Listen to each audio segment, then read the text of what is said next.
আত্মবিশ্বাসী গৌৰৱ ২৬ত কংগ্ৰেছৰ চৰকাৰ ১০০খন আসনত খেলিব ৰাজপাট হেৰুৱাব মুখ্যমন্ত্ৰীয়ে আত্মবিশ্বাসী গৌৰৱ গগৈ ভৱিষ্যত অন্ধকাৰ দেখা পাইছে মুখ্যমন্ত্ৰীৰ প্ৰতি সমবেদনা প্ৰদেশ কংগ্ৰেছ কমিটিৰ সভাপতি ২০২৬ত কংগ্ৰেছ দলৰ নেতৃত্বত চৰকাৰ হ'ব বুলি দাবী গৌৰৱ গগৈ নমস্কাৰ নিউজ অন নৰ্থ ইষ্টৰ আজিৰ এই প্ৰতিবেদনলৈ আপোনাক স্বাগতম আপুনি চাই আছে দেশৰ এটা অগ্ৰণী নিৰ্ভীক নিৰপেক্ষৰ বহুভাষিক channel news on North east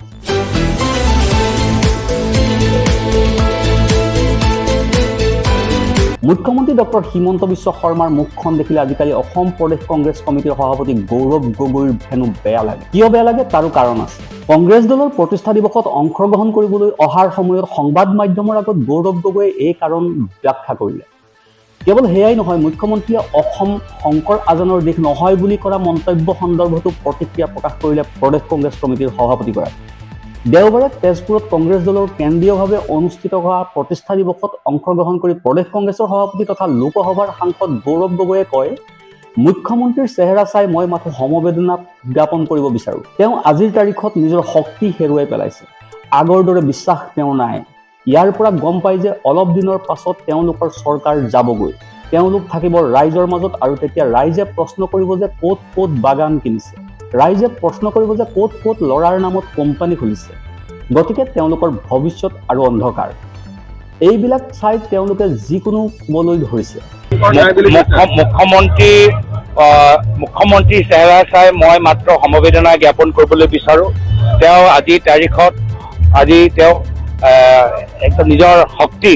আজি হেৰাই পেলাইছে আগৰ দৰৰ আত্মবিশ্বাস নাই গম পাই যে অলপ দিনৰ পিছত তেওঁলোকৰ চৰকাৰ যাবগৈ সোমাব লাগিব ৰাইজৰ মাজত ৰাইজে প্ৰশ্ন কৰিব যে ক'ত বাগান কিনিছে ৰাইজে প্ৰশ্ন কৰিব যে ক'ত কোম্পানী ল'ৰা নামত খুলিছে এইবোৰ প্ৰশ্ন উত্তৰ তেওঁলোকৰ ওচৰত নাই তো নিজৰ ভৱিষ্যত অন্ধকাৰ চাই আজি আবুল তাবুল কথাবোৰ ক'বলৈ আৰম্ভ কৰিছে মোৰ ফালৰ পৰা মোৰ মাত্ৰ সমবেদনাহে জ্ঞাপন কৰিব পাৰোঁ তেওঁ আজিৰ তাৰিখত ভাঙি পৰিছে সেইটো কথাটো নিশ্চিত মুখ্যমন্ত্ৰী এইবোৰ কথাই তেওঁলোকৰ মনটো ভাঙি গৈছে মনটো অস্থিৰ তেওঁলোকৰ নিজৰ ভৱিষ্যত অন্ধকাৰ দেখা পাইছে তেওঁলোকে গম পাইছে যে ৰাইজৰ প্ৰশ্ন উত্তৰ তেওঁলোকৰ ওচৰত নাই আৰু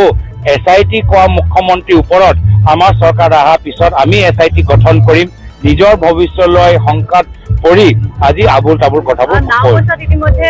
লগতে কংগ্ৰেছ বিজেপি দল মাটিৰ লগত জড়িত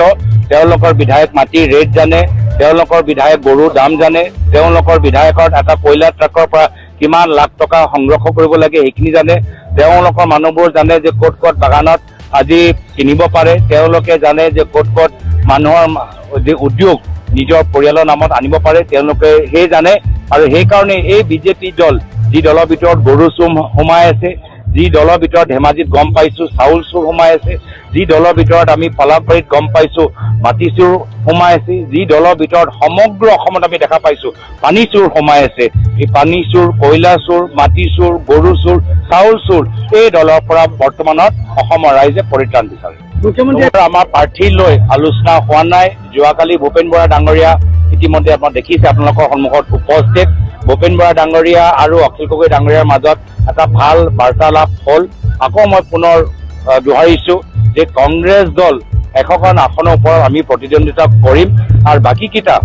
আসনৰ মাজত কেনেদৰে ভাগ হ'ব আলাপ আলোচনাৰ যোগেদি এইকেইটা আপোনালোকে ৰাইজৰ মাজত আনুষ্ঠানিকভাৱে ফলাফল আপোনালোকে দেখা পাব গতিকে মোৰ ফালৰ পৰা তেওঁ সমবেদনাহে জ্ঞাপন কৰিব পাৰোঁ কাৰণ তেওঁৰ আজি তাৰিখত ভাগি পৰিছে সেইটো নিশ্চিত আনহাতে মুখ্যমন্ত্ৰীয়ে শনিবাৰে অসমত শংকৰ আজান বাঘ হাজৰিকা চানচাই নাই বুলি কৰা মন্তব্যৰ প্ৰত্যুত্তৰত সভাপতি গগৈয়ে কয় মুখ্যমন্ত্ৰীৰ এইবোৰ কথাই প্ৰমাণ কৰে যে তেওঁৰ মনটো ভাগি গৈছে অস্থিৰ হৈ তেওঁলোকৰ নিজৰ ভৱিষ্যত অন্ধকাৰ দেখা পাইছে তেওঁলোকে গম পাইছে যে ৰাইজৰ প্ৰশ্নৰ উত্তৰ তেওঁলোকৰ ওচৰত নাই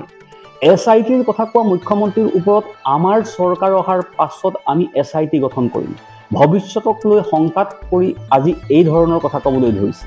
আনহাতে গৌৰৱ গগৈয়ে বিজেপি দলৰ বিধায়কসকলৰ বিৰুদ্ধেও সৰব হৈ কয় বিজেপি দল মাটিৰ লগত জড়িত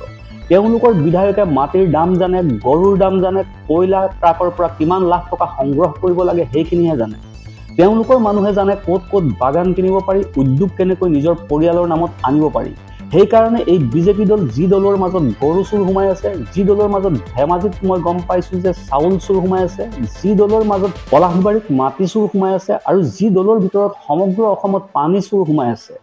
এই পানী, কয়লা, মাটি, চাউল আৰু গৰু চুৰৰ সেই দলৰ পৰা বৰ্তমান অসমৰ ৰাইজে পৰিত্ৰাণ বিচাৰে। আনহাতে আগন্তুক বিধানসভা নিৰ্বাচনৰ বিষয়ে মন্তব্য কৰি তেওঁ কয়, দলৰ মাজত প্ৰাৰ্থীক লৈ কোনো আলোচনা হোৱা নাই।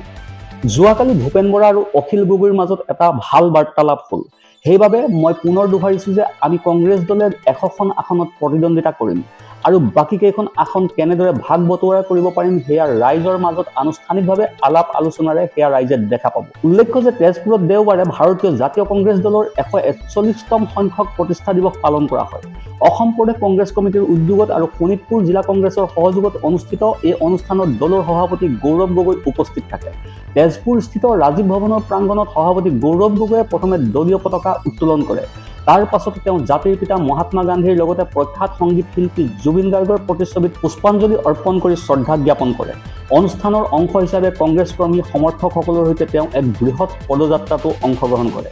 এই উপলক্ষে আয়োজিত সভাত ভাষণ প্ৰসংগত গৌৰৱ গগৈয়ে কংগ্ৰেছ দলৰ ঐতিহাসিক ভূমিকা আৰু দেশ তথা ৰাজ্যৰ বিকাশত দলটোৰ অৱদানক স্মৰণ কৰে। তেওঁ কয়, কংগ্ৰেছ দলে সদায় গণতন্ত্ৰ, সংবিধান আৰু সাধাৰণ জনতাৰ অধিকাৰ ৰক্ষাৰ বাবে কাম কৰি আহিছে। এইবাৰ বিজেপিক পৰাভূত কৰি কংগ্ৰেছৰ নেতৃত্বত অসমত চৰকাৰ গঠন হ'ব। এই অনুষ্ঠানত কংগ্ৰেছ দলৰ দুই প্ৰাক্তন সভাপতি ৰিপুণ বৰা আৰু ভূপেন বৰাও উপস্থিত থাকে। প্ৰাক্তন সভাপতি ৰিপুণ বৰাই মুখ্যমন্ত্ৰী হিমন্ত বিশ্ব শৰ্মাক সমালোচনা কৰি আগন্তুক 2026ত কংগ্ৰেছ দলৰ নেতৃত্বত চৰকাৰ গঠন হোৱাটো এক প্ৰকাৰ নিশ্চিত বুলি দাবী কৰে। Bureau report, news 1 north east.